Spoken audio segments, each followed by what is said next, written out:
The presentation will take about 20 minutes, during which please use the chat function addressed to everyone with your questions.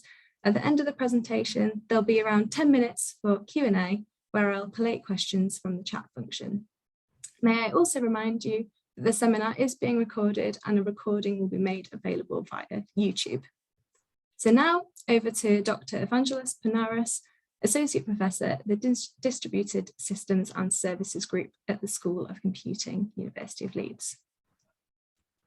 Thank you very much for the kind invitation, and also thank you so much, Vicky, for the introduction. I will talk today about sustainable consumption and how we can support it using socially responsible digital technology. I had the opportunity to do this research in the context of the Asset EU project. These are the United Nations Sustainable Development Goals, and they cover a broad spectrum of criteria that will make a difference in the sustainability of our planet, but beyond the environment. For instance, social, economic, and quality criteria. And there is something striking here. Food systems actually influence 12 out of 17 goals. Therefore, the impact on sustainability is unprecedented. Moreover, food supply is leading the total greenhouse gas emissions and is contributing to higher carbon footprints across the globe. As the population on Earth is expected to increase from 7 to 9.8 billion by 2050, food demand is also expected to increase by 50%. All these become particularly alarming, and we all contribute to this situation for our planet. But this is also an opportunity for us as citizens to mitigate climate change. Can we approach consumption as a participatory bottom-up action of influence? While top-down sustainability policies nowadays are important, and even if they are not always so effective, in consumption, citizens' participation is particularly promising when citizens know the environmental impact of their consumption choices, and also which sustainable development goal they influence and contribute to via their choices. So the key question here is how to build this awareness and this empowerment. Is there a magic genie, if I may say, via which we regulate our consumption to raise a voice, but also in a practical way? This genie is in a basket, our shopping cart. Think about how many choices on a daily basis a shopping cart encompasses, the breadth, but also the scope of factors influencing sustainability, from ingredients to packaging to manufacturing practices and many others. Think also that so far it is the price, the dominant criterion for what ends on our shopping carts. Many other factors could change radically shopping choices to alternative products for each product type. For instance, someone discovering an alternative organic milk that he didn't know so far, or even alternative product types, for instance, shifting to more vegetables, to diet with more vegetables and less meat. It is actually here, the scale and the diversity of the product characteristics that have the power to influence all sustainable development goals. We can see the shopping cart with consumer choices and habits as the interface of consumers to supply chain and production. Any shift in products of more sustainable production practices mean also a transformation of the world supply chain and production, as well as new opportunities for emerging business models that integrate sustainability.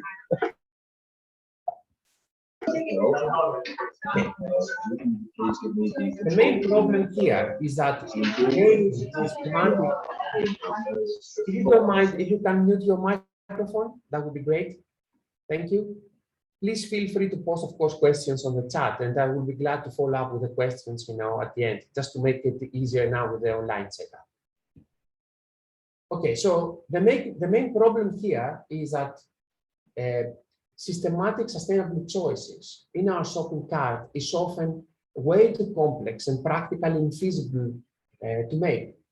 Think, for instance, about a consumer who needs to read and compare the product ingredients during shopping to choose the most sustainable one to buy. Moreover, sustainability is a result of variables in nonlinear relationships and subject of the so-called rebound effects. Improving environmental impact may come with a severe negative social impact, and understanding how different factors balance out to make trade-offs is really hard. All these obstacles give rise to an inconsistency in consumers' behavior, the attitude-behavior gap.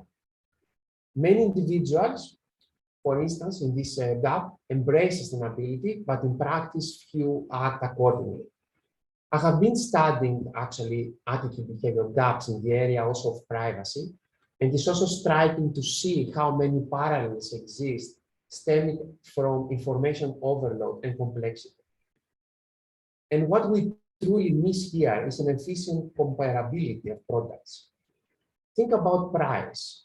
As price and monetary value summarizes vast information, we miss also a way to make sustainability comprehensible, concrete, and measurable. The need for a radical solution in such an ambitious problem becomes even actually more imperative using and looking at the limitations of existing solutions.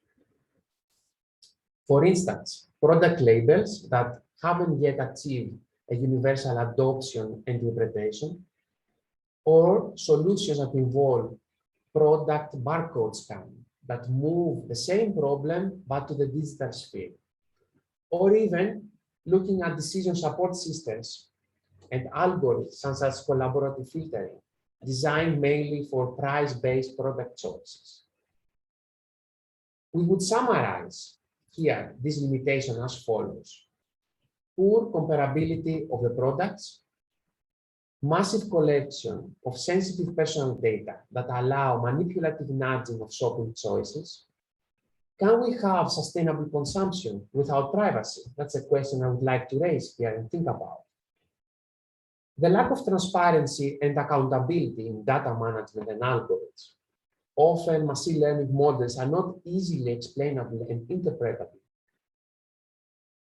The scope of sustainability in existing solutions is pretty narrow, and usually, we see a focus on health and diet applications. Now, also, we observe a poor applicability beyond online shopping. There is a very limited integration of solutions into the physical processes in stores. So in the context of an EU project that brought together industry, NGOs, but also academic institutes, we aspire to create a blueprint for sustainable consumption using sustainable digital means. This project is asset and is based on 4 solution pillars that I will outline here. The first pillar is the collection and processing of product data with the aim to create an open ontology for sustainability, using both expert knowledge on sustainability as well as crowdsourcing with citizens engagement.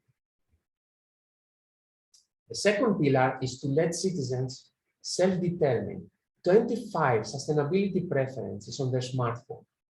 These belong in a broad spectrum of 4 categories beyond price: environment, health, quality, and also social aspects. The third pillar is the automatic detection of all nearby products within and across product categories, using localization algorithms running on smartphones while shopping in stores. This allows consumers to make augmented comparison of products on their smartphone during shopping. The fourth pillar is the local calculation of a personalized but also explainable product rating on the smartphone. This rating combines information about the open sustainability ontology, but also the private sustainability preferences that consumers determine. This is an outline of the system architecture that we built. As you can see, that consumers start by entering their personal preferences on sustainability on the smartphone. And during the shopping in a store, the products on the shelves in close proximity are detected automatically using Bluetooth technology.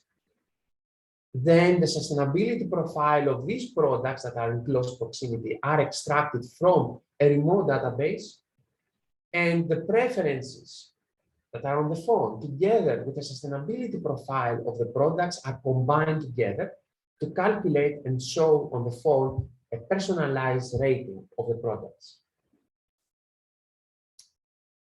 Now, we look at the ontology, which is a key element of this solution.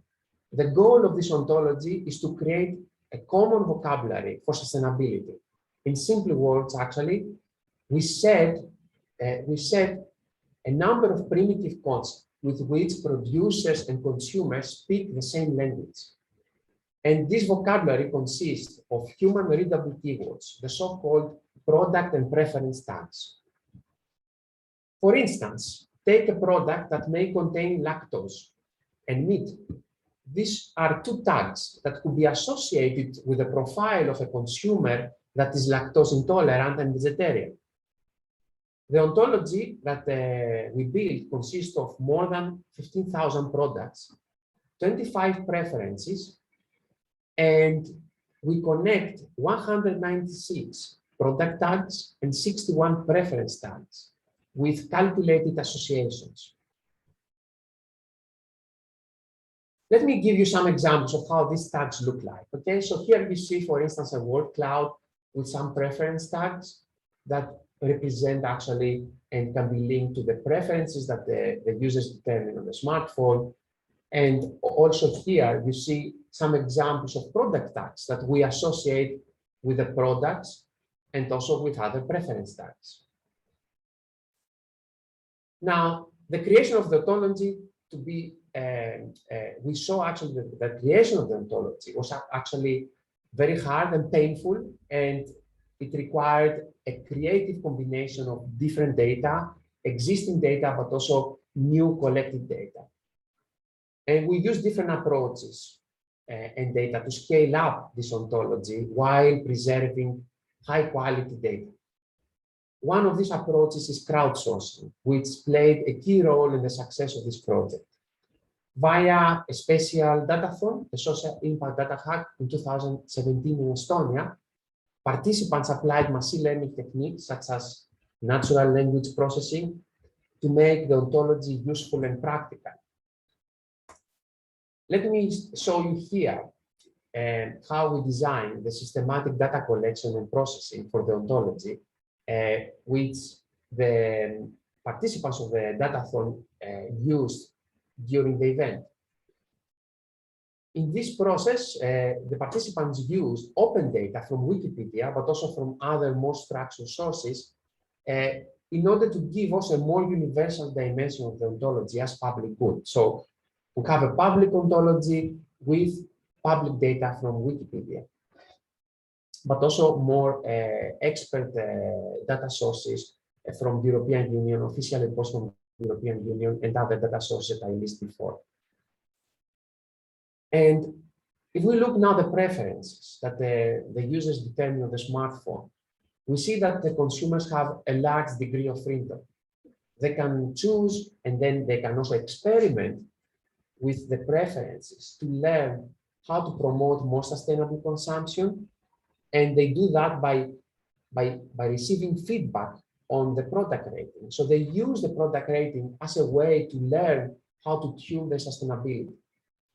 And if you think that 25 preferences is a very large number, there is the option for consumers to automatically adopt the preferences of an organization that they trust, for instance, WWF or another one. We had some organizations involved during the pilot test in this project.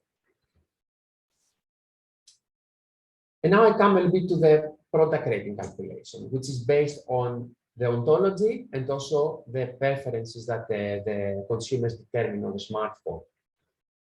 It's a personalized product rating calculation, and for that, we first calculate a sustainability index for a product using the ontology, and in particular, the associations that connect the product and the preference tags.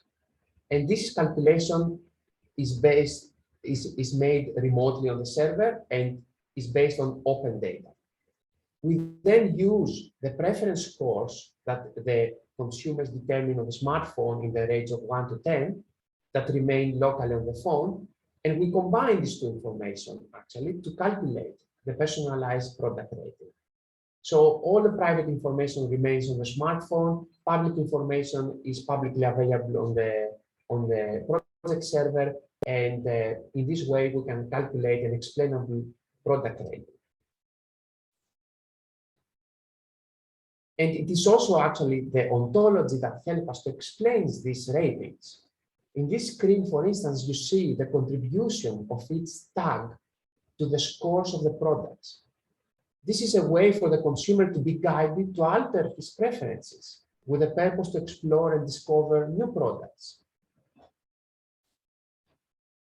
We also see that the product detection, on the retailer shops was feasible and successful, in particular by using Bluetooth beacon technology on the shelves, as you see in the picture here. It provides this kind of technology satisfactory accuracy in the different phones and also in 2 different supermarket spaces. Okay, I showed you a little bit, the breadth of the solution, and now maybe I would like to show you how we tested, how we implemented, also evaluated this ambitious system in 2 pilot tests in retailer shops. And the goal of this evaluation and of this field test was to assess whether the decision support with the app results in more sustainable product choices. The pilots ran from May to November in 2018 in 2 supermarkets in Estonia and in Austria. Actually, that's very interesting that these 2 retailer shops have very different profile. For instance, the store in Estonia works mainly with students, where price plays an important role here. And in contrast, the store in Austria has older customers, and they are known to have a more environmental profile.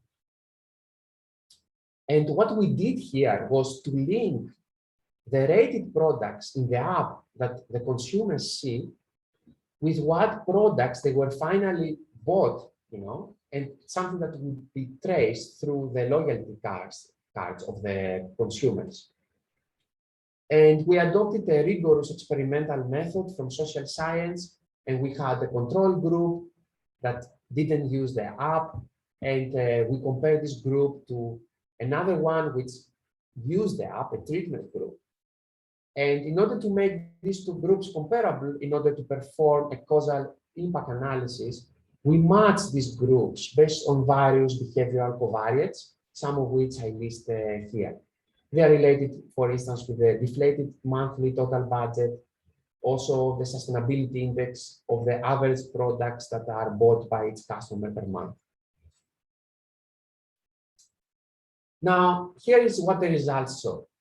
As you can see in the 2 bottom plots, the groups that use the app spend weekly 20% more in sustainable products for both supermarkets. Moreover, we see that consumers with the app discover more new products by 22 and 16% respectively.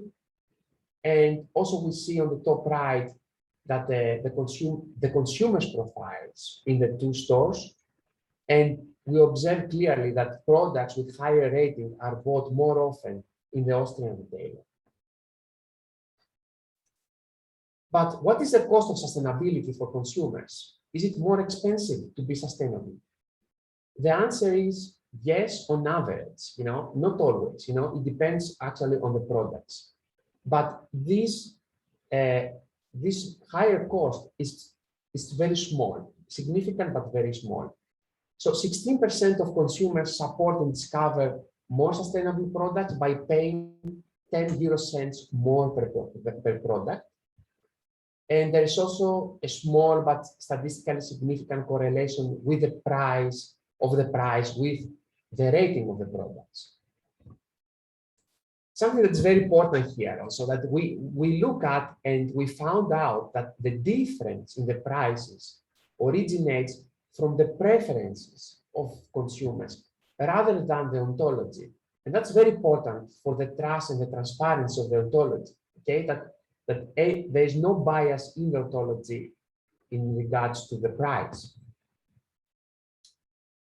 Okay, I will complete this presentation with some conclusions, but also some future perspectives of this endeavor.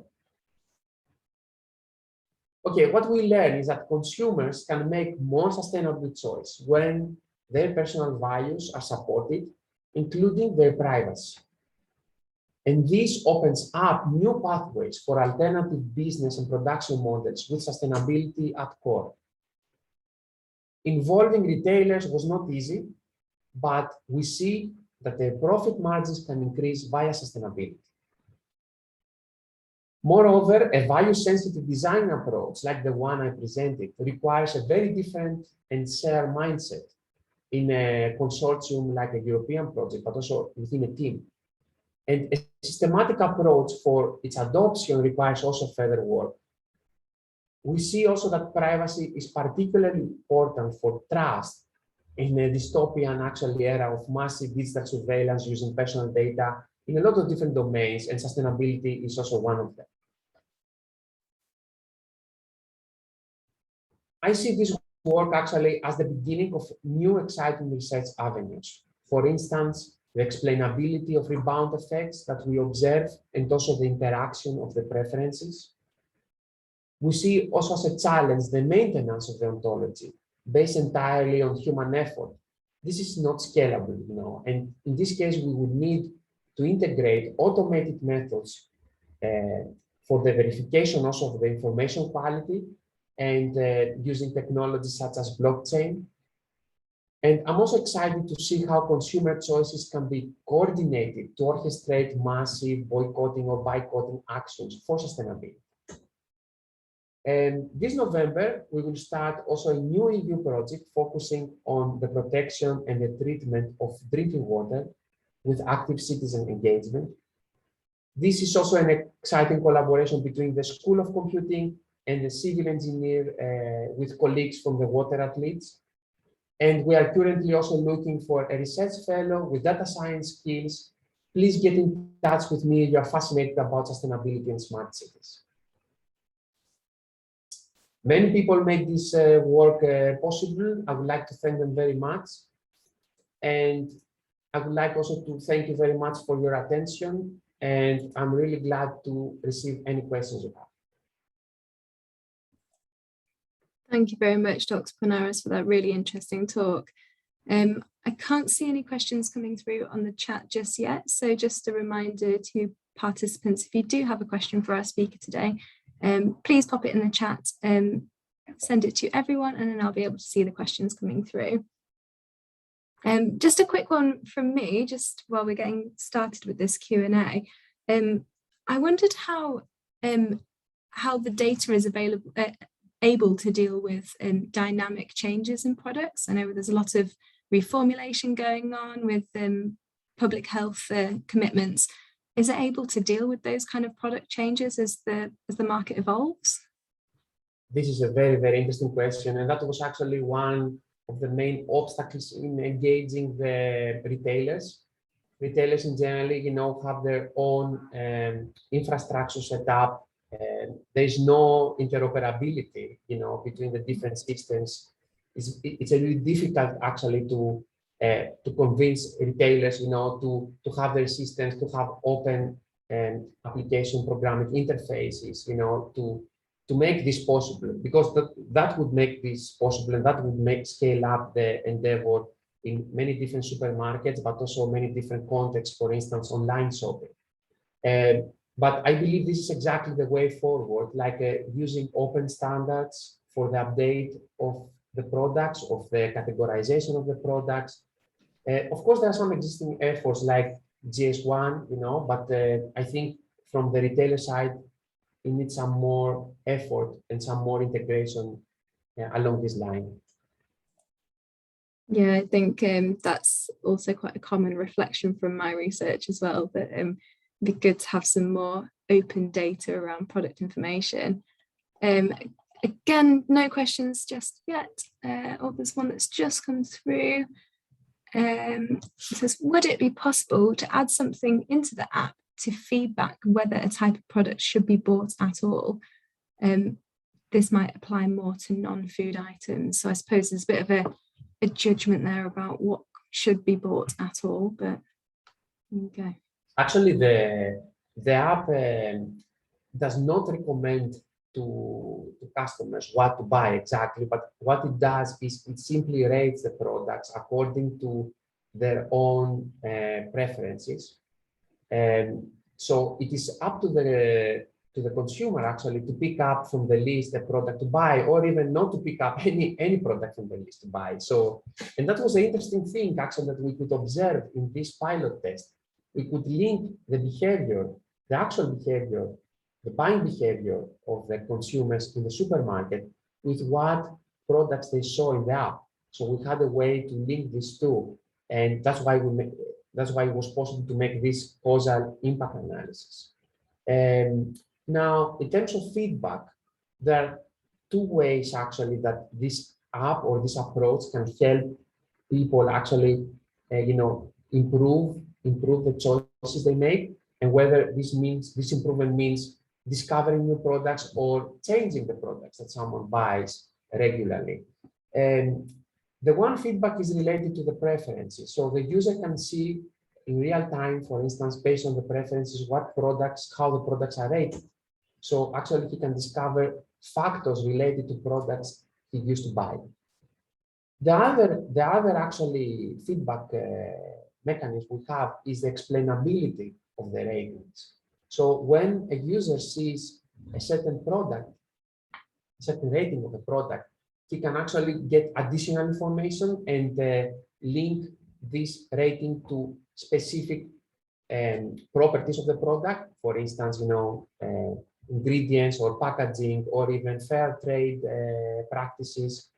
And these two feedback mechanisms actually can create a powerful learning mechanism for the users to be more sustainable. And that's what we wanted to observe. I mean, we did that for a couple of months, but it would be really interesting actually to scale up in longer time horizons to see these learning effects, taking place, and what kind of obstacles there are also for this kind of learning curves. Right, there's just another question that's come through around usability of the app. So the question is, how much time does it take the customers to use the app each day? How user-friendly is it, and do you need to use it on every shopping trip? Yeah, so the customer actually can introduce his preferences at his convenience. He doesn't need to do that when he's shopping. He can do that when he's at home. And in terms of, actually, as I said, maybe some consumers will find the choice of 25 preferences a very large number. I mean, it can be an information overload for some customers who may not care about certain sustainability aspects. So in this case, actually, you can use the defaults or adopt the priorities of a certain organization that you trust in order actually to automatically configure your preferences. During shopping, actually, because of the localization technology, the users don't need actually to scan particular products as existing solutions do. So as you walk around the shop, you see simply the products that are around you, and you see the rating of the products. And you can also choose to have the rating of the products on demand. So it's actually, the engagement is made on a voluntary basis, and we tested the user interface, and we saw that the users could use it. Of course, there are issues related to digital divide. I mean, there are people who may not be able to use technology, and we are considering actually how this technology could be applied in other contexts. For instance, online shopping, even when people don't need to have an app, don't need to have a smartphone.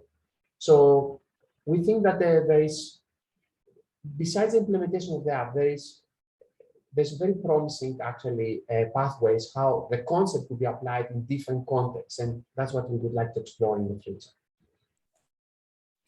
Brilliant. Well, I could definitely continue asking questions, so I might follow up with you separately on an email. I can't see any more questions in the chat from our participants, so I think in the interest of time, we'll wrap up there. But just thanks again to our speaker, Dr. Evangelos Pournaras, for your excellent talk today, and thank you very much for the participants for joining this seminar and for asking your questions at the end. Thanks very much, everyone. Thank you very much for the invitation.